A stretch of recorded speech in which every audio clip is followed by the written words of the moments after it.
கோவில்பட்டி அருகே மாணவர்களை கழிவறையை சுத்தம் செய்ய சொன்னதாக கூறி பெற்றோர் பள்ளியை முற்றுகையிட்டு போராட்டம் நடத்தினர்.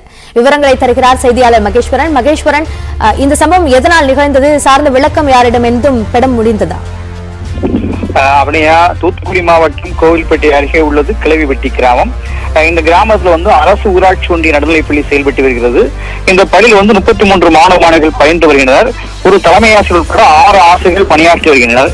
இந்த சூழலில் இங்கு பயிலக்கூடிய பள்ளி மாணவர்களை தலைமை ஆசிரியர் மற்றும் சில ஆசிரியர்கள் கழிவறை சுத்தம் செய்ய சொல்வதாகவும், ஆசிரியர்கள் கழிவறை பயன்படுத்த அதில் உள்ள அடியிலிருந்து தண்ணீர் எடுத்து வர சொல்வதாகவும், மேலும் மாணவர்களை அவர்களாக திட்டி வருவதாகவும், பாடம் நடத்தாமல் செல்போனில் ஆசிரியர்கள் செல்போனில் கேம் விளையாடி வருவதாகவும் ஒரு குற்றச்சாட்டு இருக்கு.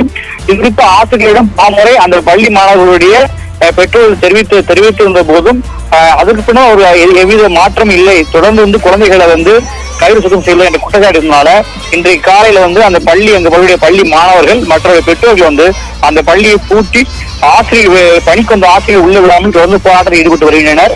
அது மட்டுமின்றி அந்த ஆசிரியர்கள் மீது உரிய நடவடிக்கை எடுக்க வேண்டும் அப்படிங்கிற ஒரு கோரிக்கையா இருக்கு. இந்த போராட்டத்தில் கோவில்பட்டி கல்வி மாவட்ட தொடக்க கல்வி சின்னராஜ் அந்த பெற்றோர்கள் அப்புறம் அந்த ஆசிரியர்கள் இருதரப்பையும் கூட்டு அழைத்து பேசிட்டு வராங்க.